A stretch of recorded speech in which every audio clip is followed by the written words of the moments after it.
You think you know Napoleon?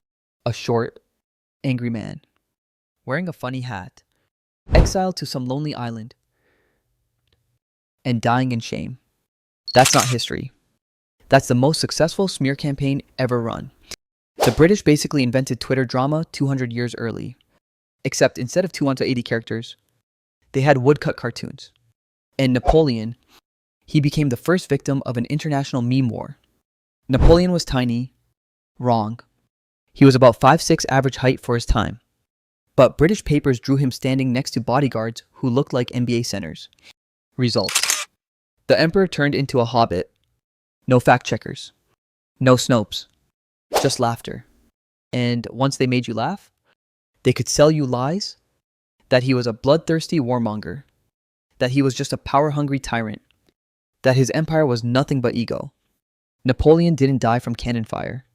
He died from propaganda. And 2 centuries later, you still remember him as a short, angry guy. Instead of the man who rewrote the rules of Europe, they called him short. Napoleon the little general. The guy who started wars because he couldn't reach the top shelf. A man so tiny, he had to climb onto a stool just to yell at his troops. That image has lasted 200 years. It's in psychology Napoleon complex.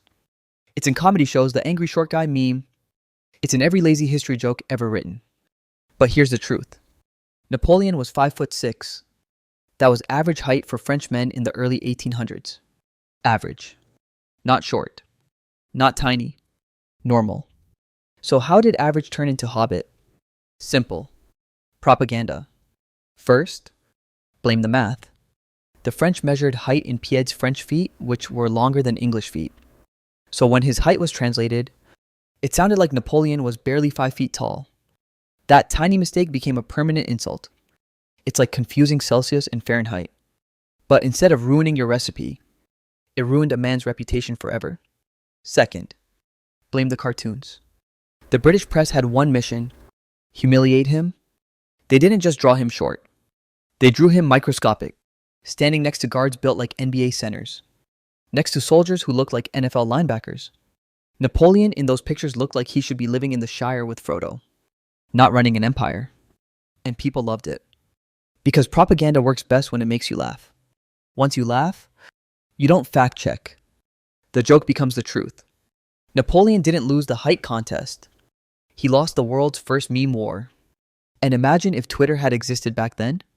Hashtags like Short King Problems and Tiny Tyrant would have trended daily. CNN would run graphics.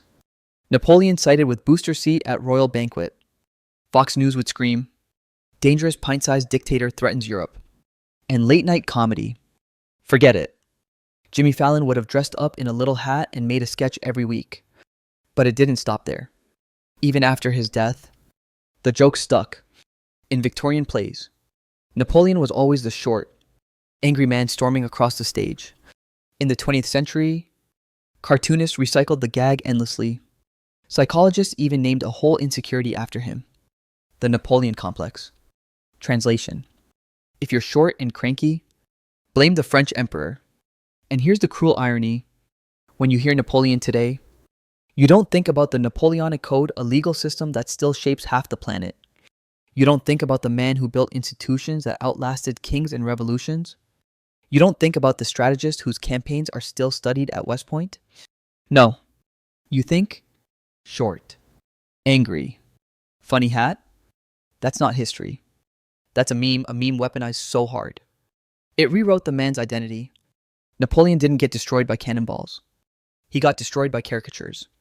And 2 centuries later, we're still laughing at the joke. The next big lie: that Napoleon was obsessed with war, that he was Europe's warmonger in chief, that he woke up every morning, looked at a map, and said, "Who am I invading for breakfast?" That's the version you've been fed. The angry short guy who couldn't stop fighting. But the reality is a little less Marvel villain and a lot more John Wick. Because here's the truth. Napoleon didn't start most of those wars. The coalitions did. Britain, Austria, Prussia, Russia, they teamed up again and again to crush revolutionary France. And Napoleon, he fought back. He fought well. So well that he turned defense into offense. And suddenly he was winning. And when you keep winning, people stop calling you a victim and start calling you a tyrant. Think about it. Europe saw a country overthrow its monarchy, chop off a king's head, and declare liberty, equality, fraternity. The crowned heads of Europe freaked out. If France's revolution succeeded, their own people might try it too. So they attacked first. Napoleon just made the mistake of being better at war than all of them combined. But history didn't frame it that way. No, history said, he's a warmonger. Because that's easier. It's simpler to say he wanted war than to admit Europe was terrified of democracy spreading. Now, let's get real. Napoleon did fight a lot of wars. But so did everyone else at the time. Britain fought almost continuously during the same period, they just happened to do it with ships instead of cavalry. Yet nobody calls England a warmonger. We call it the Age of Exploration. See the difference. Marketing. Napoleon wasn't addicted to war. He was addicted to survival. Because if he stopped fighting, France would have been dismantled. Imagine playing Call of Duty with the entire lobby ganging up on you. Do you say, guys, let's just talk this out? No. You shoot back. And if you're good enough, you start pushing them into their spawn points. That was Napoleon. And here's the kicker. When Napoleon actually wanted peace, like the Peace of Amiens in 1802, it was Britain who broke it first. Not Napoleon. Britain. Why? Because peace was bad for business. War kept the money flowing. The colonies expanding. And Napoleon's reputation dirty. But the warmonger myth stuck. It stuck because it was funny to imagine this little man charging across Europe like a toddler with a sword. It stuck because the winners wrote the story. And it stuck because propaganda works best when it's simple. Short man. Big wars. Done. If Napoleon lived today, the headlines would be brutal. CNN. Napoleon launches another illegal war of aggression. Fox News. Tiny dictator threatens Christian Europe. Twitter. Forget it. Hashtags like Napoleon started it would trend every time a cannon fired. And here's the irony. Napoleon spent his career fighting monarchies who wanted to silence a revolution. But history books, many written in monarchies, flipped the script. They turned him from defender into aggressor, from survivor into villain. So now, 2 centuries later, you don't remember him as the man forced into endless battles by a terrified Europe. You remember him as a war junkie, a man who couldn't stop invading. The original warmonger, but the truth, Napoleon didn't invent the wars. He just refused to lose them.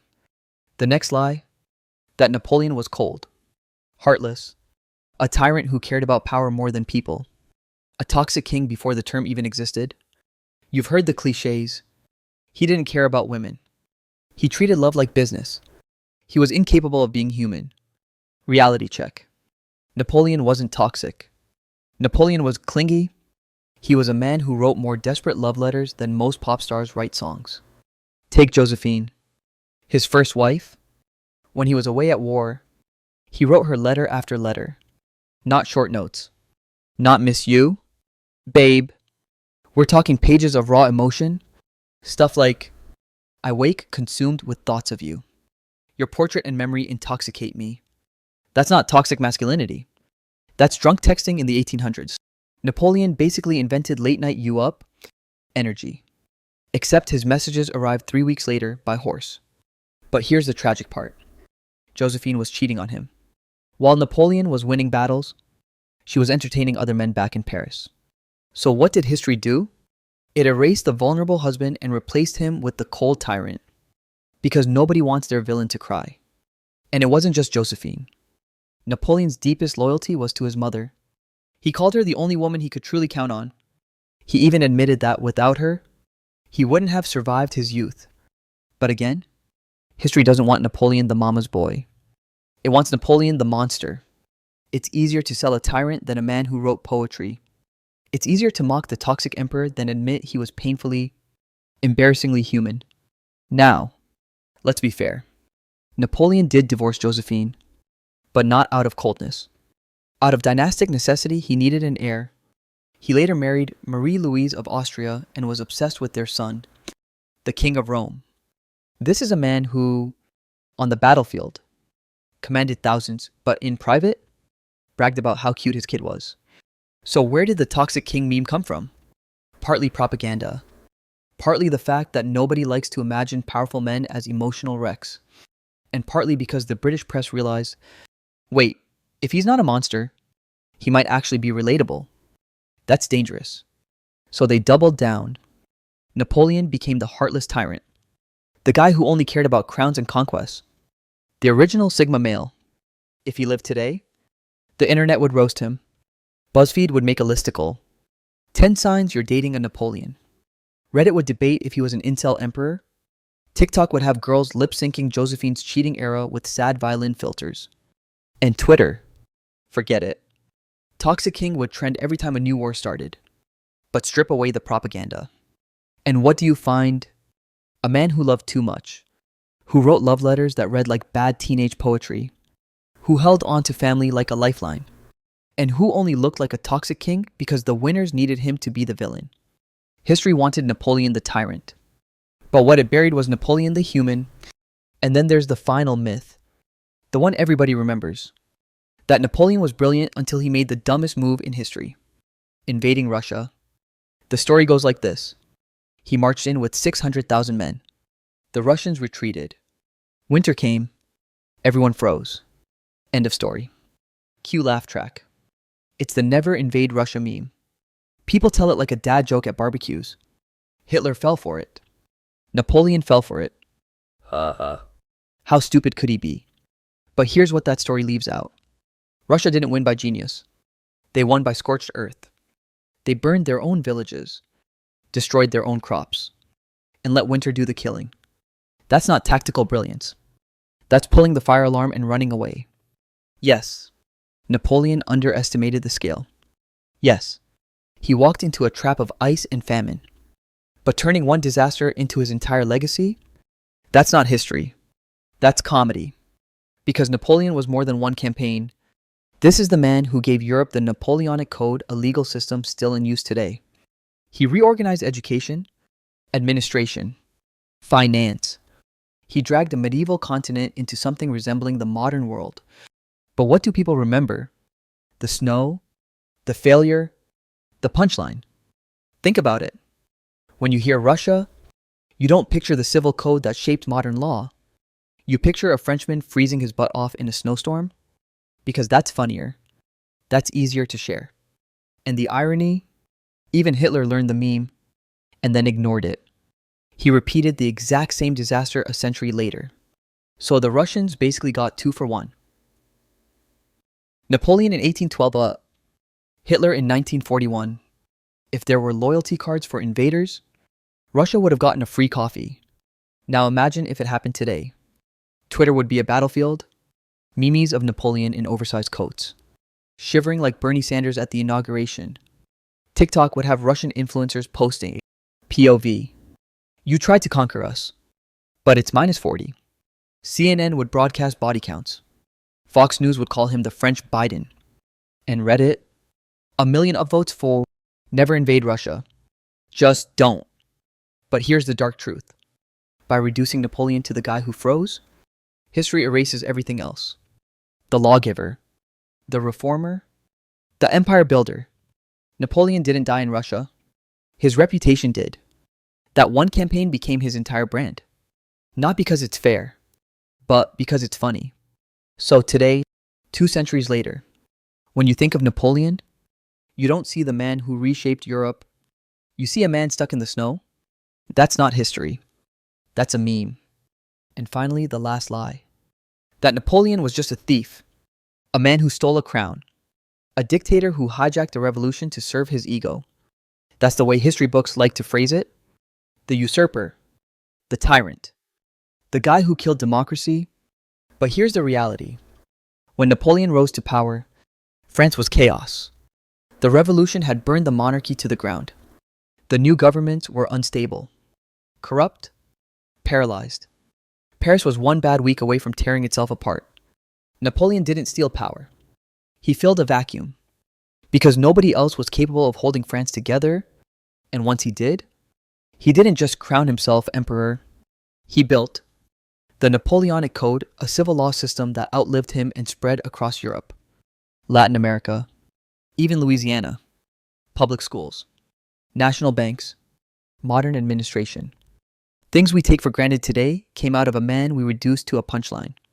But of course, the winners of history couldn't admit that. The monarchs who hated him couldn't say, actually, the guy changed the world. So they called him a thief, a tyrant, a monster. It's easier to sell Napoleon the crown snatcher than Napoleon the reformer, because one makes you laugh, the other makes you think, and propaganda always chooses laughter. Now imagine if Napoleon lived in the 21st century, the headlines would be brutal. CNN, Napoleon steals power in France coup. Fox News, dangerous globalist emperor threatens freedom. BuzzFeed, 19 times Napoleon proved he's just not that into democracy. Twitter, not my emperor. But while the monarchies mocked him, ordinary people remembered something else. That under Napoleon, roads worked, schools functioned, corruption was crushed. France, for the first time in decades, felt like a country again. That's why people followed him. Not because he stole a crown, but because he made life better. And here's the cruel joke. 2 centuries later, none of that sticks. You don't remember the laws. You don't remember the reforms. You don't remember the stability he created. You remember the hat, the height, the snow, the meme. Napoleon didn't just lose his empire. He lost control of his story. And in history, that's the biggest defeat of all. So after all of this, the average height, the endless propaganda wars, the desperate love letters, the frozen march through Russia, the reforms that reshaped Europe, what do you still remember? Not the man, not the laws, not the schools, or the banks, or the civil code that still governs half the world. You remember the meme? Napoleon the short guy, Napoleon the angry tyrant, Napoleon the fool in the snow. That's the cruelest trick history ever pulled. It's easier to laugh at a caricature than to wrestle with complexity. It's easier to spread a joke than to honor a man. It's easier to remember the myth than to face the truth. Because Napoleon didn't just lose his empire, he lost control of his own story. The British cannons couldn't kill him, but British cartoons did. And 200 years later, we are still repeating their lies. We are still laughing at their meme. We are still letting propaganda win. Napoleon wasn't destroyed by Waterloo. He was destroyed by woodcuts, by pamphlets, by mockery. He didn't die from cannonballs. He died from punchlines. And that is history's deadliest weapon.